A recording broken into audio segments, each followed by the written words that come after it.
What we do here is go back.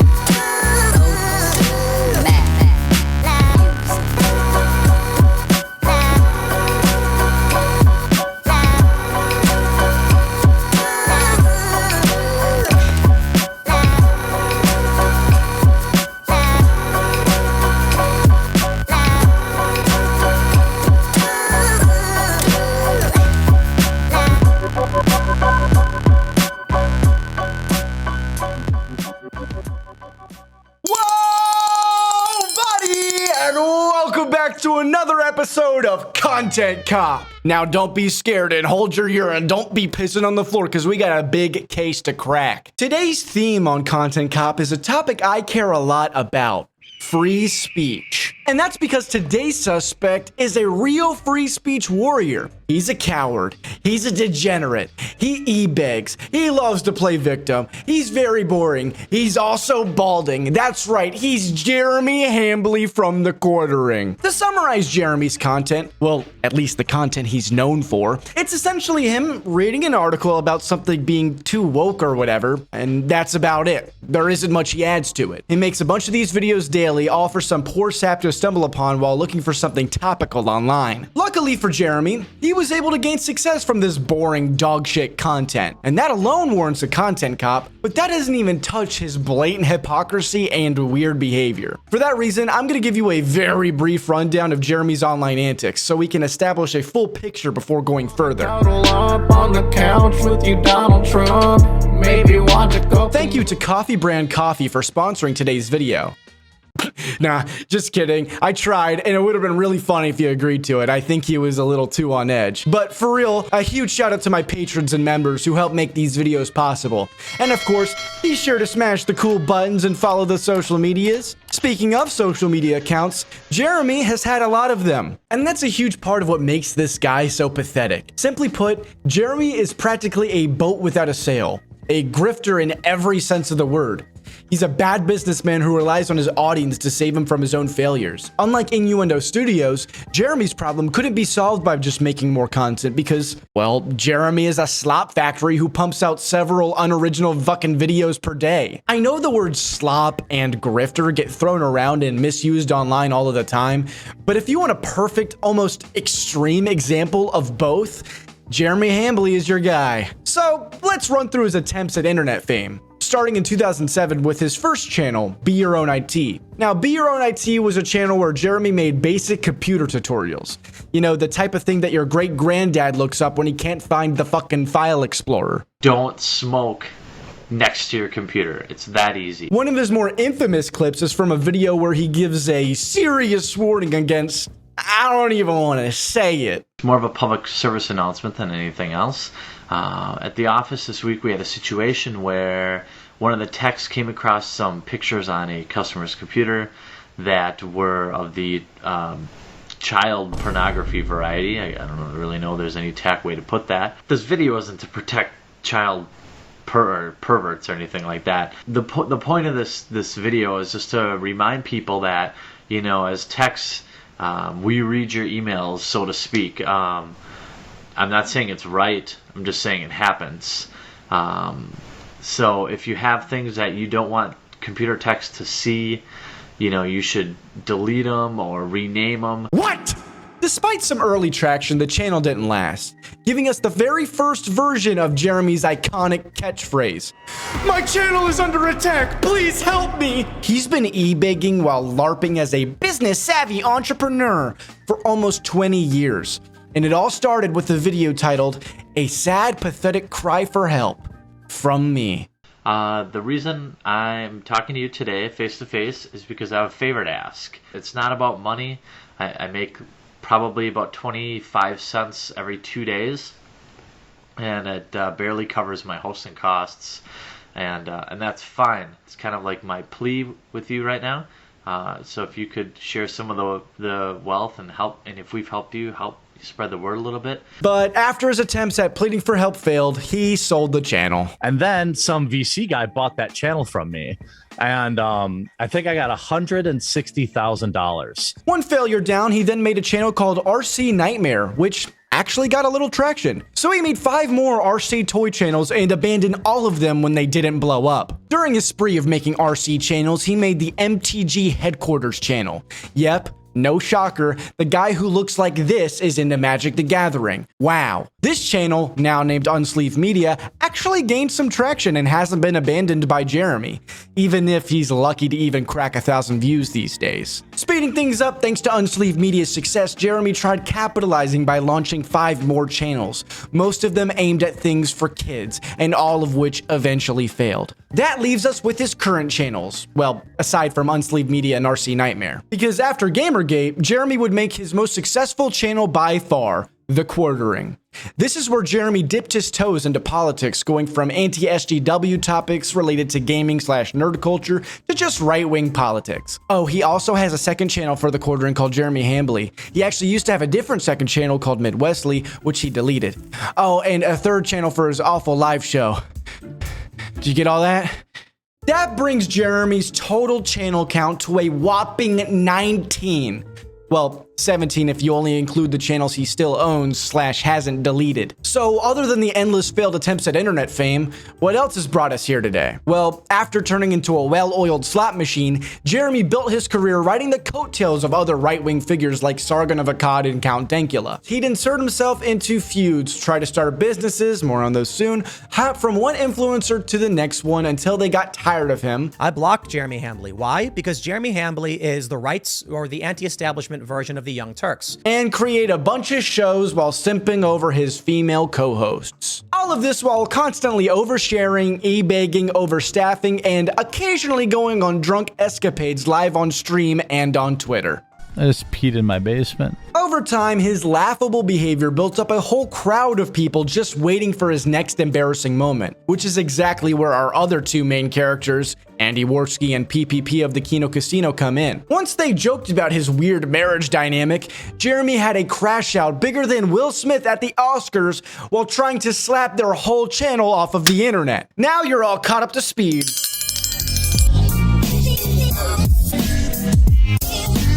To start, let's take a look at some of Jeremy's stated principles and beliefs and see how it holds up to his behavior. Now, the quarter-pounder hamburglar describes himself as a principled family man and free speech warrior. The first video on the Quartering's channel describes his want to bring people together through polite discourse rather than arguments. Changing it to the quartering this weekend because it feels like everybody's like pulling everyone in every other direction. And what I want to do is kind of like reassemble the human body here through discourse rather than arguing. A mighty task, especially for modern political discourse, but he expertly navigates this through his videos like, "It's time to ban Indians! Best Buy bans whites! Walmart black fatigue goes nuclear!" And of course, "My channel is under attack, please fucking help me!" among others. I gotta say, for a married family man, he sure does tackle a lot of sexual topics involving women. He also lacks most of the family part of the whole family man thing. Jeremy has no children, unless he means his parents, but that's not usually how the saying is used. Semantics aside, in my opinion, Jeremy is an unprincipled fucking coward who grifts to the right. Not only because that's where his political beliefs lie, but also because that's where he makes the most money. The best examples of him being a hypocrite come from his wishy-washy positions. Most notable for this video are his positions on free speech, which he seems to love unless that speech is criticizing or making fun of him. More on this later. Jeremy has also claimed to be against people leaking private DMs. And this is just my side of the conversation. I don't want to like leak DMs. Also, there's a code, you don't leak private messages without permission. True. No, I would never release the DMs except for to absolve myself of like a crime. He ends up leaking Asmongold's DMs, which don't even prove what he's claiming. Unless, of course, he's the one doing it. I don't think I've ever shared private DMs But in this case, I'm making my very first exception, hopefully my last, because it goes directly to supporting my position and debunking an active narrative against my own coverage. Or, you know, it's Jack Daniels. Let's be real. He's probably drunk. All we know is that my channel's under attack. So this is what he leaked. Oh, he also really hates cancel culture. I don't like cancel culture, and I don't like to participate in it. Except, you know, when he needs to make an exception. Watching Mega become insufferable cancel trolls is disheartening. Well, the rules have changed. Or again, you know, when that Henny hits. Are you starting to notice a pattern? Jeremy also seems to have this principle where if you're being harassed or being sent death threats, you have to post proof of it. We have endured death threats. Not one single piece of evidence, by the way. But when it comes to death threats... Oh my God. I challenge you right now, Amanda Stenberg, okay? I will never cover the Acolyte again if you can show me a deluge of threats on your life. Oh, Cheers, I like- have. You have death threats and they never provide any evidence. Again, unless you're Jeremy. Those are only a few examples for now. There are plenty more that will come up throughout this video, but my point is that if Ludwig is a jellyfish, Jeremy is the whole aquarium. That made more sense on paper. That wasn't very funny. Jeremy's content has always been very bad. He's not very original, he's pretty boring, and his videos always have this dog shit layout which looks like an OBS template for the average 2010 Twitch streamer. There isn't anything really special to it. Hell, anybody could be the next Quartering. In fact, while I was investigating inside MTG headquarters, I actually found an employee training tape. Damn, he's old. Thank you, valued employee, for your interest in creating content for The Quartering. This step-by-step guide will ensure you make the perfect video for The Quartering channel. Step 1. Wait for an article containing any sort of breaking news or anything topical. Something that can contribute to a go woke, go broke narrative is preferred. Step 2. Make sure your toys are stacked neatly behind you, like the man-child you are. Step 3. Look like shit? No need to shower. They can't smell you. But what about that messy, thinning hair? Just cover it up with a trucker cap. Nobody will be able to tell that you never leave the house. Step 4. Read that article while sounding like you're presenting a 5th grade essay. One take Timmy, no need to cut any stutters. Leave all that dead space and mush mouth in there. You think we have time for editing? Fuck no. We got 6 more of these babies to make today. Step 5. Plug your new white label business. Step 6. Make the most obnoxious thumbnail possible with your shitty store-bought branding all over it. Step Sister. Upload and repeat until you've met the quota. When you're all done, feel free to sit back, relax, and enjoy 2, 3, or 30 refreshing cold ones. That's just how we do it here at The Quartering. How was your weekend? The Quartering's content is easily replaceable, especially since Jeremy isn't a great talker. He sounds very dull and tired, he stutters a lot, and it can take a while for him to form an original thought. And they immediately went into, essentially, LOL. Why do liberals want to keep this tribe in a primitive state? Some science project, sorry. Don't patronize me, bitch. You're not sorry. If you were actually sorry, you would have done a second take. There's always, you just, the mark of lunacy is always these, there's more cameras on the scene than actual people. Like, that's the reality of this. There's more, there's more,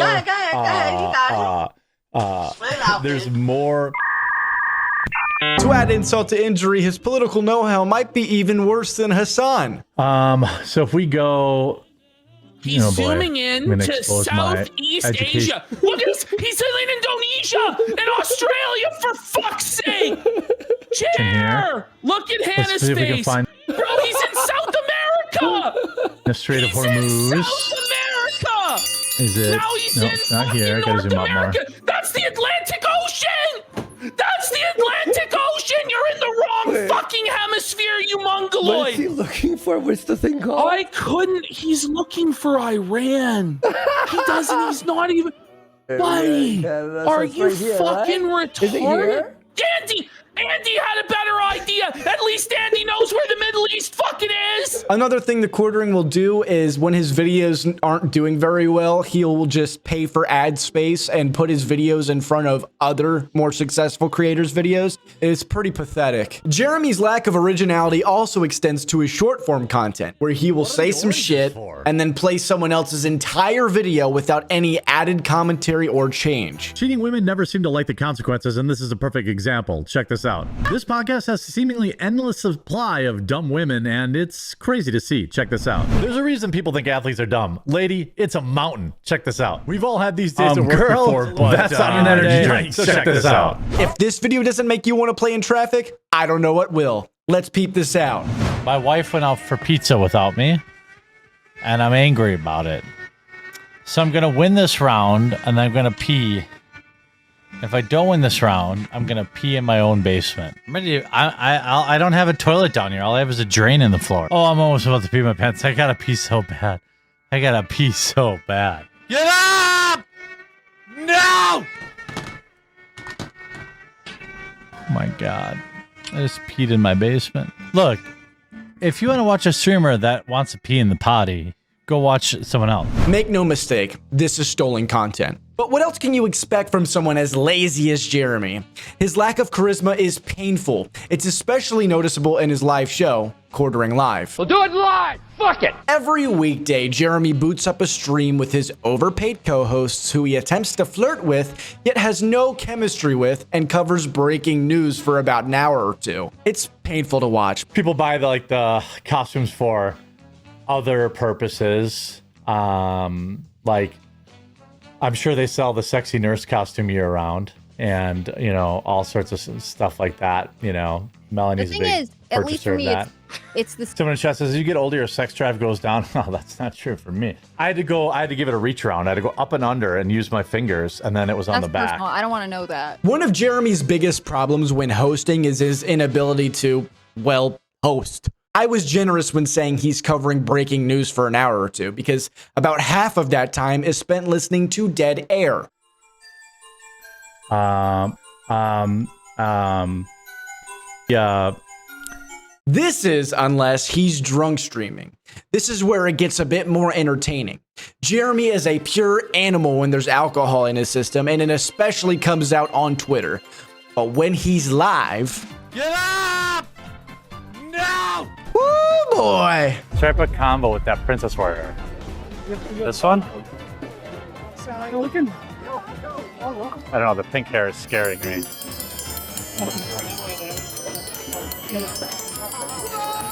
Oh, she's like 10. She's cute. Ew, she's pregnant. I showed you guys like a girl's whole butt.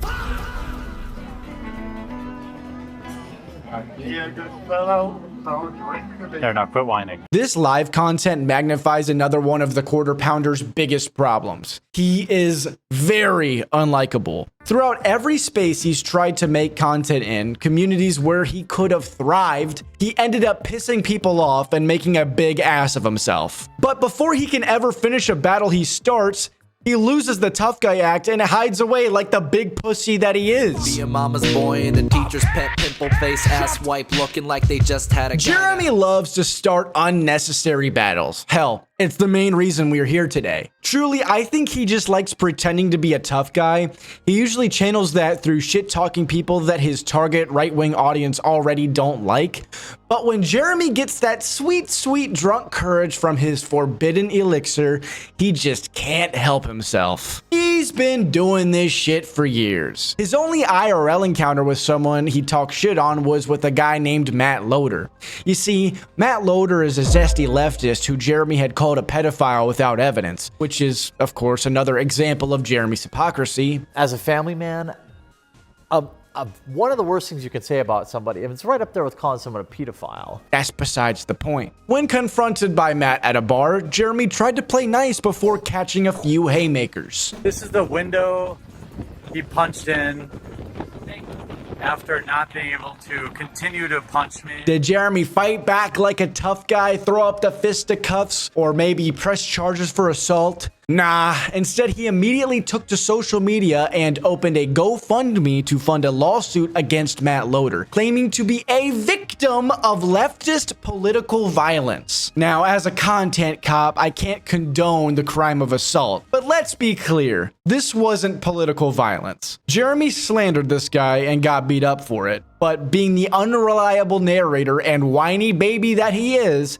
Jeremy decided to hype this up to raise money for this lawsuit, which he later dropped after settling for Matt to make a public apology video. It's amazing how Jeremy ended up being the one looking gay. Other examples of Jeremy's cowardly behavior come from his need to insert himself into YouTube drama. Jeremy has this pattern where he will beg people to debate him, then he'll actually get the opportunity, but deny those terms and make up his own and go quiet for a bit so then he could call them a coward for being too afraid to debate him. There are a few examples where this strategy didn't work, but my favorite by far is his feud with the Surf Times, or Lance. Lance, a bread tuber, had been talking a lot of shit about Jeremy, and after a while, aided by a few refreshing beverages, coupled with his Twitter addiction, Jeremy finally clapped back. He challenged Lance to a fierce debate, saying he put up $5 grand to charity, and if Lance could match it, the debate would be on. And to really rub it in,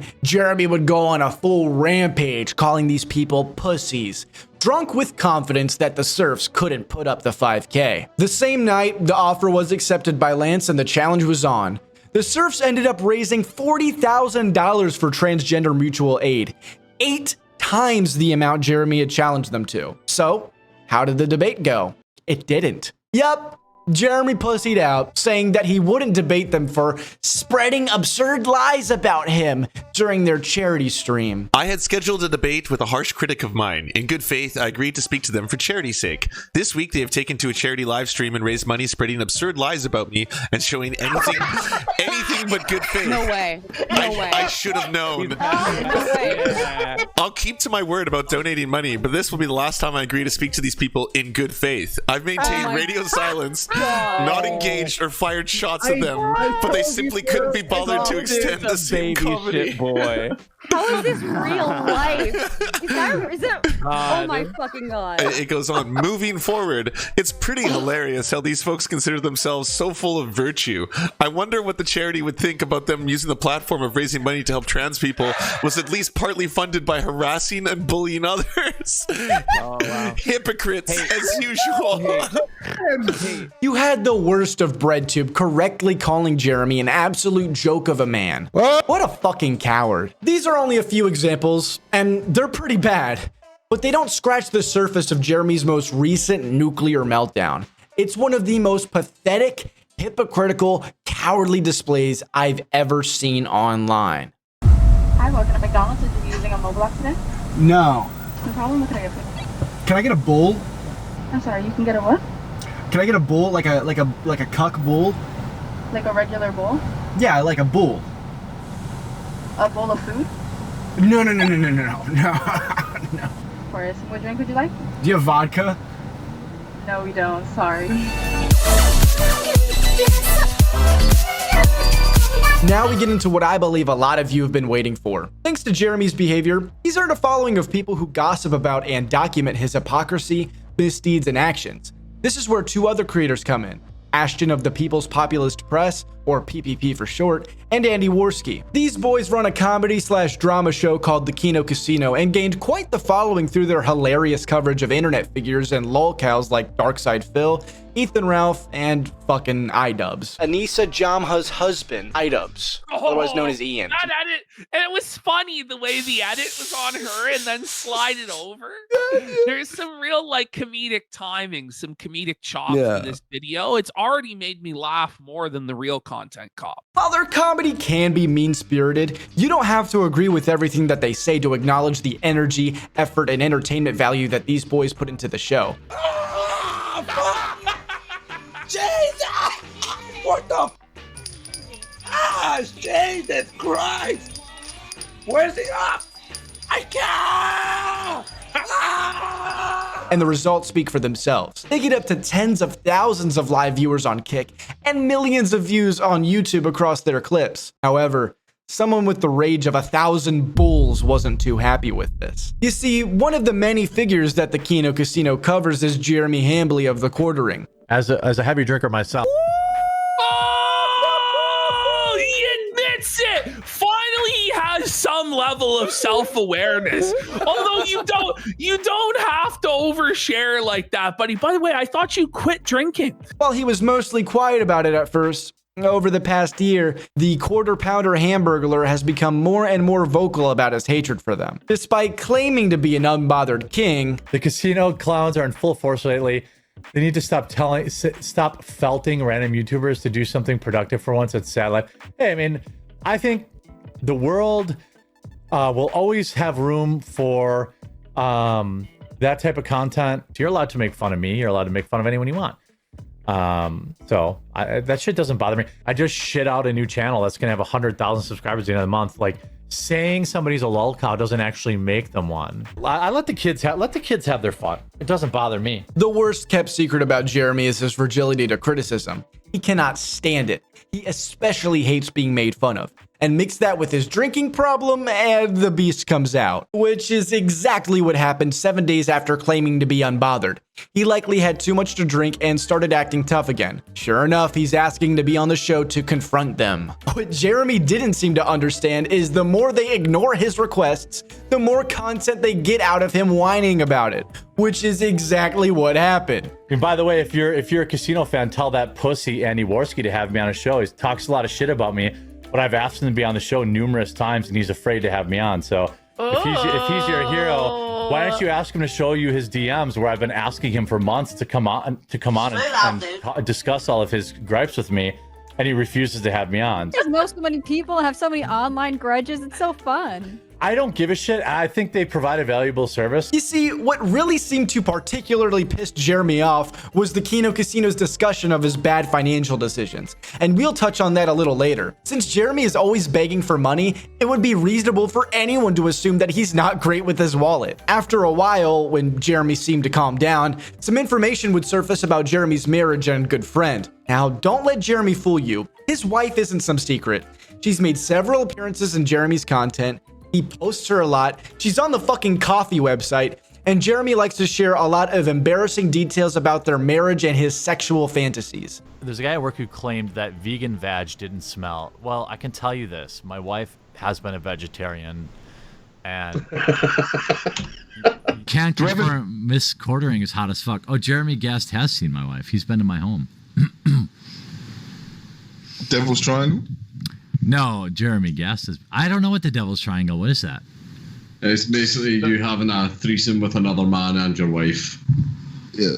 Oh, no other man. No. I'll fucking. It's too late. You just said yeah, and it sounds fun. And that makes you gay. Yeah, I'll fuck another guy's wife. But... It's widely accepted that Jeremy is a cuck.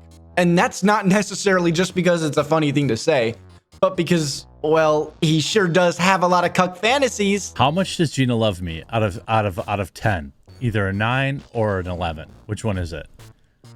Just saying, like, I feel like Gina and I could do an excellent on-screen romance where, like, I'm the best friend. I'm like her best friend, but I pine after her. And then she just keeps banging all these other dudes. And then I'm like all sad. And then she like realizes that I was me all along, and that she comes to, you know, and then she comes to realize it, and then we live happily ever after. Like, I think we could do that. I think it's there. She could just keep hooking up with fit dudes, MMA dudes, and then like they don't make her laugh, you know? They don't get her. And then there's me. I'm just like, oh, hey Gina. Oh, you look tired. Did you bang another dude tonight? Oh, sweet. And then like my heart's breaking, you know? And then like eventually at the end of the movie, like, you know, I'm just saying from a film perspective, I'm not saying in real life, we're both tied down. I'm just saying believable on camera. So, with the information Jeremy willingly shared with the public, and, you know, him seemingly trying to fuck his female co-host before getting cock-blocked by the other. Melanie and I will be watching the football game tonight, and Hannah Claire will probably be going somewhere family-orientated. I can't watch football with you guys? You can. Wow. I would love that. Oh, yeah, that would be fun. Wow, thanks, Melanie. I'm not Jeremy. Yeah. It was natural for people to speculate that he and his wife have a bull. Funnily enough, Jeremy didn't seem to mind this speculation at first, other than some random seething about being called a cuck. It's like, okay, fine, I'm a cuck. Next question. No. Jeremy started to care when people looked into one of his good friends, Adam. Adam is someone who Jeremy talks about quite often. Adam, what's going on, Adam? What's up, Adam? Grape jelly. Thank you, Adam. You Jews are all right. He's very active within Jeremy's community. He donates a lot, and Jeremy likes inviting him and his wife over publicly quite often, while making sexually suggestive comments about Adam's wife. Adam, bro, bring your fucking wife's big old boobs and bring her over to our house. I want you to meet my German Shepherds. Adam knows. Adam has my number. He's super chatted. That's why he's a real G. Adam Sellers, it's 9:20. I think you could be to my house by 10. I want to see your wife's big old boobs at my house in the hot tub. Hot tub's toasty, ready for you, bud. The bull speculation was already on. But when people started looking into Adam, not only did they find charges of battery and harassment while violating a restraining order, which he pled guilty to, but they also found his other internet activity. Not only is Adam a swinger, being active in swinger subreddits like r/lacrosse Wisconsin swingers, but he's also an active user in many cucking subreddits like r/Midwest hotwives and none other than r/Wisconsin bulls. Yes, Adam is a bull. He's a pervert. He's in Wisconsin. He's a bull. He's a Wisconsin bull. Through this Reddit history, Adam could be seen soliciting wives and couples to engage with. I obviously can't show these posts since they're all NSFW, but his activity has been archived. So with all of that, it would be reasonable to wonder why Jeremy, a man who has expressed several cuck fantasies on his own, would be constantly inviting the Wisconsin bull and his wife over to his house while making sexual comments about the bull's wife if Jeremy isn't engaging in some of the Wisconsin bull's activities. So naturally, people began to wonder, including the Keno Casino. Jeremy Hambly is a cock! Jeremy Hambly is a cuckold confirmed! His best friend Adam is a fucking bull that comes over to his house every fucking week and is plowing his wife! Like he's actively hooking up and posting proof of cucking other men and being a fucking bull on Reddit. And this guy and his wife are going over to Jer's all the fucking time. But if there's one thing this situation has taught me about Jeremy, it's that you can make fun of him. You can even make fun of his wife, but don't you fucking dare make fun of the Wisconsin bull. Because after the Keno Casino went over Adam's public online behavior, Jeremy started freaking out on Twitter saying, apparently, one of my IRL friends is a swinger, I guess. So obviously this means I have an open marriage. Sorry, weirdos, not true. These psychos running gay ops on my friends and family, making my wife feel unsafe, it's psychotic. I know even addressing it will likely make it worse, but it's super weird. It's fucking weird that they're obsessed with my marriage.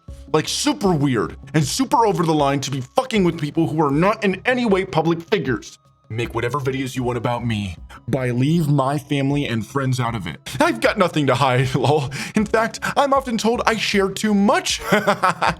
Sorry, boys. My life offline is extremely milquetoast. Sadly, no time to swing. Notice he denies the swinging and not the cucking. This seemed to leave a lasting impression on Jeremy because over the course of Easter weekend, Jeremy would have a meltdown over the Keno Casino, again trying to appear on the show. Coincidentally, the Keno Casino Clips channel received a strike for harassment and cyberbullying on a video promoting their upcoming show talking about Adam's criminal past. Given Jeremy's recent meltdown that was strangely deleted right before the strike, it was already looking like Jeremy was responsible for this strike. So in order to calm the masses, Jeremy posted proof that it wasn't him, but he didn't rule out the bull. This proof was a screenshot of his report history.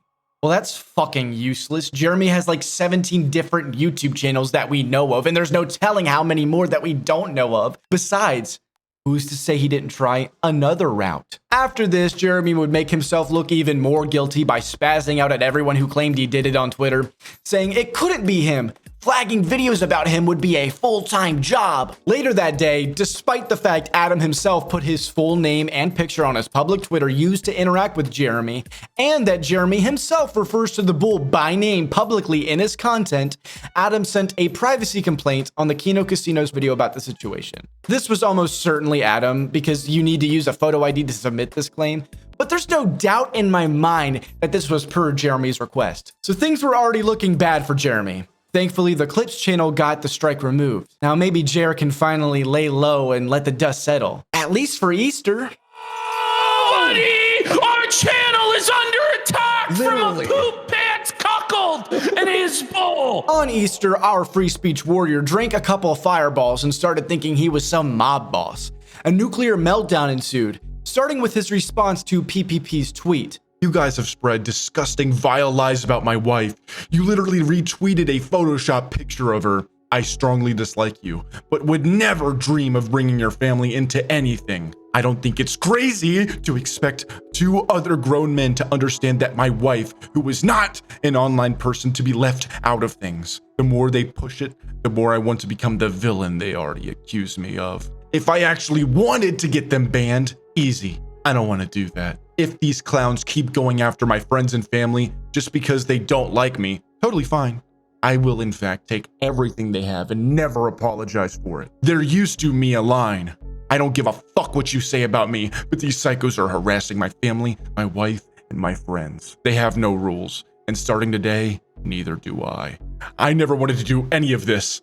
I begged these guys to just chill and only make fun of me. They refused, and so now I have no choice. This obviously reads as him threatening their livelihood. But then he decides to publicly reach out to the Kick CEO in an apparent attempt to take down their Kick channel, which is their main platform. And then he proceeds to directly threaten Andy Worski and PPP. Now that you have continued to lie about me, Andy, I'll go ahead and take everything you have. I have given you clowns plenty of runway, both publicly and privately. Enough is enough. Too bad. I liked you. I hope you all had an amazing Easter. Can't wait to get back to work tomorrow. I begged them to be reasonable. I said making fun of me is fine. First will be your YouTube, which is in violation of ban evasion, easy takedown. And next will be your Kick. I literally begged you two to be reasonable. I tried everything. You chose this. All I wanted was to let you guys dunk on me. All of this while privately messaging the fucking owner of Kiwi Farms, trying to blackmail Andy and PPP before promising that he would go scorched earth tomorrow at 12 CST. And those DMs with the owner of Kiwi Farms would obviously get leaked. It's insane. Taking down channels is something I've never wanted to do in 20 years. I honestly didn't know about my friend and his shit lol. I haven't talked to him since. I had no idea he was such a degen. My wife supports me absolutely, and their lies are literal fiction. She's the one that said to do it. I don't know why I'm even messaging you because I know you'll sell me out anyway. It's just the old internet in me. Eddie over at Kick already added me. And if I wanted to, I could take their channel. I really don't want to, but if my wife gets one more call or text message, I'll burn it all down and my viewers will support me. Josh, we can agree. I can take their Kick in YouTube, right? Like I have a non-paid YouTube rep. You know that, right? One phone call, gone. Unofficial truths. They delete the videos attacking our marriage. I never mention them again. This is a one-time offer. Just get rid of the videos claiming I let some fuck my wife, and they continue to make 10K a month on YouTube, and I move on. This is win-win. I can burn it all down, lol. I have 5 years guaranteed salary at Rumble. Broker the ceasefire and everyone wins. My guy is in his 40s and he just slammed his backpack down saying, "Don't come to school tomorrow." He's talking to the owner of a notorious gossip website where shit like this would get leaked in a heartbeat like a mob boss. Fucking incredible. Unsurprisingly, TheQuartering received immense backlash for this blatant hypocrisy and cancellation attempt. While he, at first, kept doubling down by trying to blame his wife for wanting the content taken down, eventually, he did try to apologize a few days later by totally mischaracterizing the situation. First of all, this is Jeremy playing stupid. He knows exactly why people are talking about his wife. I guess I'm not allowed to share stories because if I share a story, it gets turned around against me. Even though I willingly told the story, apparently I've been exposed. Jeremy openly shares embarrassing information about himself and his wife down to a grossly intimate level, while simultaneously making sexual comments about other women, including his own employees. It's also not true that he started caring when people got his wife involved. He started caring when people talked about his spending problems, then went nuclear when the bull was mentioned. The obvious reason he doesn't mention the real reason people are saying these things about him can be seen at the bottom of his tweet. He's not apologizing to anyone.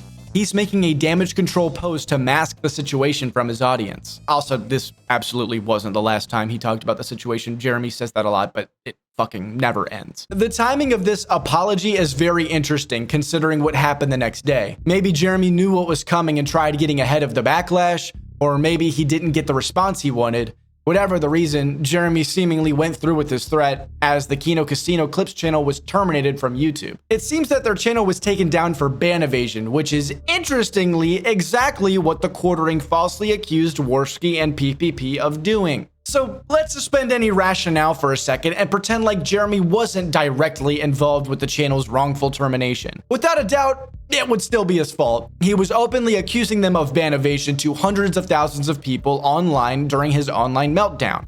And the 0.01% chance he wasn't directly behind the flagging, he's still to blame. And regardless, the whole ban evasion thing isn't true. To explain, let me quickly talk about the example many people point to when talking about ban evasion. DJ Killer Keemstar. The full story's a bit interesting if you're willing to take Keem's word for it, but I'll stick to what's verifiable. After Keemstar's original channel was banned, he would continue to attempt to make new channels that would be terminated for ban evasion. Because of this, a third party would operate the current Drama Alert channel so that Keemstar could still host the show without violating TOS. Many people already know this part of the story. What many people don't know is that Keemstar has been banned from YouTube for many years at this point. That's right, Keemstar can now own as many channels as he wants now, which he does. I explain this because Andy Worski and PPP don't even own the Kino Casino Clips channel, nor were they taking any profit from it. Their editor was making his living by running that channel. On top of that, Andy Worski's old channel had been unbanned from YouTube for a while. There wasn't even a need for the loophole. So this claim of ban evasion is total nonsense and a big no-no in the creator sphere. He's criticized people for doing the exact same thing he's been doing. This is hypocrisy at what can only be described as a legendary level.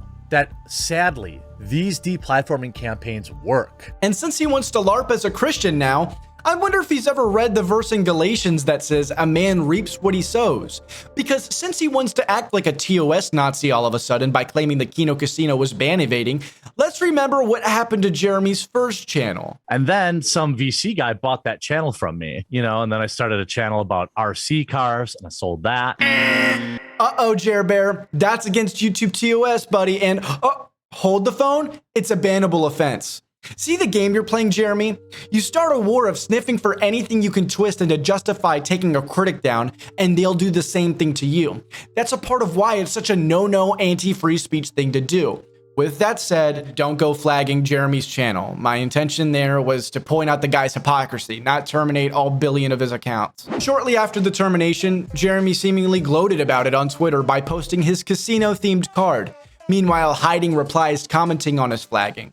That same night, Andy Worski's personal channel was also banned without warning. Jeremy predictably denied any involvement, and even went on to play victim about people false flagging him. Before directly addressing the terminations, however, he went on to plug Rumble, which he is under paid contract for, saying there's no better place for free speech than Rumble. Yeah, you sure are a great spokesperson for free speech, huh? How ideologically bankrupt does Rumble have to have this guy on the payroll, which is likely his primary source of income? You can watch this video there too. I'm uploading it there too. Rumble is the hub for free speech. Meanwhile, one of their paid spokesmen is out here openly attempting to deplatform other creators. I think Jeremy likes Rumble so much because it reminds him of the sounds made between the bull and his wife. Jeremy's official last time for real this time I swear response to this was to whine and claim that nobody was interested interested in the truth, then post worthless evidence again by posting one of his channel's report history. Side note, not only is this evidence worthless because, again, he owns an insane amount of channels, but also because when he was threatening to take them down in the DMs with the fucking owner of Kiwi Farms, he claimed he could easily do it through his YouTube rep. While ignoring this fact, Jeremy tries to claim victory while claiming his critics will move the goalpost and refuse to apologize. My favorite quarteringism that's on full display in this tweet is the bit where he goes, "I expected it from some of them, but it was pretty disappointing to see from others." Like anyone gives a fuck what this stinky sack of shit thinks of them. He always says stuff like this as if he was some widely respected voice online, and I find it hilarious. After being pressed about the fact that he's got dozens of channels, he posted the report history of 2 other channels that he owns. Unfortunately, this evidence is still worthless because this only accounts for less than 20% of his YouTube channels. Plus, those are only the channels we know of. If he's got fucking 17 public channels, imagine how many burners this dude has. The Quartering rivals Shoe Nice when it comes to channels. At a certain point, he couldn't take people pressing him on it, so he just started blocking people, including me. Jeremy then tries to pull a concern troll and sends his hopes that they get their channel back. As Jeremy continued his huge meltdown, someone with connections at YouTube was asked about the situation, and they estimated that the takedown was via an off-platform point of contact, as all the incoming user requests were denied by the automated system. During the situation, many of Jeremy's right-wing pals tried defending him. Some of them were likely uninformed creators trying to have another right-winger's back, while the others were just plain hypocritical. Regardless, it's pathetic. Fast forward to Jeremy's live stream, Oops, not that one. where he accidentally reveals his recent emails with YouTube thanking him for his report. This means the Quartering verifiably lied about his flag history and lied again in response to claiming he was appealing an issue with one of his channels. Yeah, I'm sure the subject of an email about a monetization issue would be titled, "Thanks for your report to YouTube." It's my personal belief, given all the evidence, that not only did the Quartering's fans try to flag down the Kino Casino, not only did Jeremy himself try flagging down their channel, but after that failed, he also called in a YouTube rep to finish the job. That's 3 charges, Big Jer. Turn around, put your hands behind your back for me. After all of this, the Quartering would continue to deny his censorship in the most pathetic ways possible. My favorite tweet of the bunch is, "I've let it be for weeks, but I guess if they really want me to be on my villain arc, I will oblige." There is so much more to laugh at, and it's all been archived, so if you'd like to see his full meltdown, I know the Kino Casino has talked about it on their Kick channel. And before wrapping this segment up, I'd like to ask anyone in the audience with the connection to make sure YouTube looks into those affected and getting their channel back. Not only was the Kino Casino Clips channel terminated, but a few smaller creators also got some false strikes and reports. If you don't have the connection, feel free to @Team YouTube on X.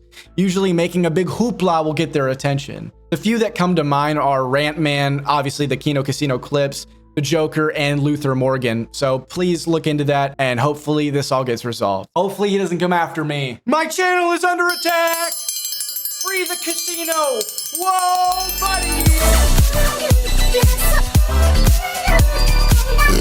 What are the oranges for? Before starting this chapter, I want to make it clear that I'm perfectly fine with YouTubers starting businesses, which can include selling products. You can make some drop shipping slop with your logo on it, or make a damn chocolate bar, I don't care. My only caveat is that you have to be honest about it. And when it comes to Jeremy's various attempts at being a businessman, I don't believe honesty holds up. One of his earliest business ventures was Jeremy's way of making his Magic the Gathering content more profitable through an app called Game Finder. This app was designed for Magic players to be able to find each other, making it easier to set up Magic games. Real nerd shit. In order to make this pitch come to life, Jeremy launched a crowdfunding campaign and raised an impressive $30,000, only to fail miserably. Why? Well, the app was quickly rendered useless through social media, and it was also poorly maintained. Game Finder's failure will hopefully serve as a valuable lesson for Jeremy's future endeavors. Hopefully, he can find a more robust business model and maybe build some trust before trying to crowdfund again. Let's see how he did with his first venture into business as TheQuartering, called Exclusively Games. He pitched it as a gaming forum / news site with reviews, videos, and articles written by actual journalists. Essentially an apolitical rival to sites like Kotaku and IGN. The idea on paper isn't bad, but how is a niche YouTuber in 2018 gonna afford that? He's not. You are. Again, Jeremy launched an Indiegogo campaign and raised around $160,000 for the Exclusively Games project, which is 32 times the amount he asked for. What an incredible success! Naturally, the site was quickly built and Exclusively Games came to fruition, becoming a gaming news giant, is what I would say if I was a liar. The project failed. The two fundamental problems with this website came down to promises Jeremy made when pitching the company. He promised no ads, meaning the site would be 100% fan-funded. That alone made Exclusively Games a failure waiting to happen. You need sustainable revenue sources if you're gonna run a business. The other wild promise he made is that he wouldn't be involved in the site. Now, I know that sounds insane, but his reasoning was so that it remained apolitical. The only problem separating himself from Exclusively Games is the fact that he owns and pitched it. So essentially, Exclusively Games ran as a money incinerator Jeremy used as a fireplace until it ran out of fuel. Except when the fuel tank ran low, he ran a second fundraiser and managed to get $53,000 to keep the site afloat rather than fixing the foundational problems that made the site unprofitable. Naturally, 2 years after its launch, Jeremy would announce that Exclusively Games was shutting down. Yep, $210,000 of other people's money down the hole with nothing to show for it 2 years later. With multiple business failures behind him, will Jeremy learn from his mistakes by being more responsible with his money? Nah, this dude is up there with DSP when it comes to finances. No wonder he's afraid of Caleb Hammer. Enter the year of our Lord 2022, and Jeremy would start his newest and biggest business endeavor, Coffee Brand Coffee. I've spent the better part of the last 5 years covering companies who have gotten woke and eventually gotten broke. Well, I've sat on the sidelines long enough, and I've decided that I was going to put my money where my mouth was and get into the game. Introducing Coffee Brand Coffee. Yep, he started a coffee company to prove that not being woke alone is a successful business model that's definitely tried and true. Except it isn't, and Coffee Brand Coffee has been a money vacuum that Jeremy has been stuck to for the past 4 years. In all reality, making an anti-woke company is just as cringe as any virtue-signally woke company for the same reasons. People don't like being preached to when they buy some damn Cheez-Its. The first kill shot to this company, other than having Jeremy fucking Hambly be the owner, is its branding. Look, I've heard some awful generic names over the years. The Container Store, Washington Commanders, The Vitamin Shop. Those are some bangers. Yet somehow Coffee Brand Coffee may be stupider. First of all, you're not a retail giant or NFL team. You're an e-baking YouTuber. So expecting to get the top search result with Coffee Brand Coffee is a ballsy choice. And with a name like that, the only way your product gets chosen is if someone mistakes it for great value at Walmart. Go to the website and you're immediately advertised a rewards club and Jeremy's ugly mug before you see a single product. In a way, it's a perfect emblem of the company. Constant shilling from this motherfucker. Because since the dawn of Coffee Brand Coffee, God, that name pisses me the fuck off, Jeremy hasn't stopped shilling it. And I'm not talking like a small call to action here and there like you'd normally see. I mean, it's everywhere. He incorporated it into his shitty OBS templates, made all sorts of videos begging for people to save the company, used the swatting of one of his friends to promote it, and of course, used the death of Charlie Kirk to encourage people to order a cup in his name. Promo code TheQuartering, I think, still works, but this is my coffee company. So go ahead and order and try a Kirk's name if you want. Won't bother me none. I'll still fill your order. How powerful. I guess this is the cost of owning every aspect of your coffee company. Oh, that's right. So Jeremy swears on the integrity of his marriage that Coffee Brand Coffee is a legitimate coffee company that he bought, where the coffee is made in-house with his machinery, not some generic drop shipping shit like everyone else does. This is my coffee company, and this isn't some BS white label drop ship garbage that a lot of other people are selling. To prove this, he even made a video of his product being made, and for a while, a lot of people took his word for it. However, anyone who knows who Jeremy is probably smelled some shit in that cocoa and knew that this motherfucker was absolutely lying. He's been running cons since his start. No shit, it's a fucking scam. There's a big difference between what I do and what most everyone else does. I don't drop ship my coffee. Coffee Brand Coffee is actually a white label business that sold Mill Creek Coffee Supply at a higher price. We roast our own special blends. We hand flavor our beans. He doesn't roast shit. The company was formed at a Utah address 20 minutes away from Mill Creek Coffee Roasters, and Jeremy has been incessantly lying about it since day one to make a quick buck. But to me, this isn't even the biggest part of the scam. No, the biggest lie Jeremy founded the company on is it being anti-woke, because the owner of Mill Creek Coffee Roasters is a woke woman.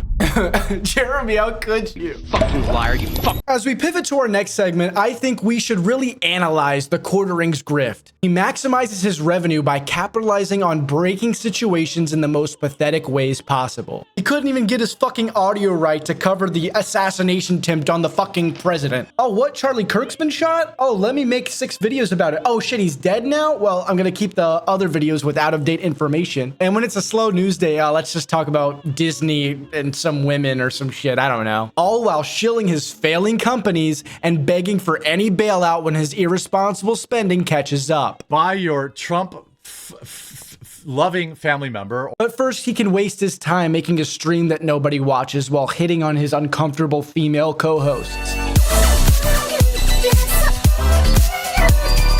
The Quartering is on the fast path of transitioning from a niche internet micro-celebrity into the lol cow of the year for 2026. Right now, he's still moderately successful online, but I predict it won't be lasting much longer, especially with that horrible views to watch time ratio. Holy shit. There are a few things I didn't touch on in this video, like his previous female co-host, the potential NDA, and more of the intricate details of his more lolcow behavior, like the time he shit his pants. Where's the best place to shit in a Walmart? So I cut down the shoe aisle. Oh my God, a little came out. But some other creators like the Kino Casino have, so go enjoy their content. That'll pretty much do it for this season of Content Cop. We've had a lot of felonies this season, especially today, but I think the biggest charge against the Quartering is him being a fucking flat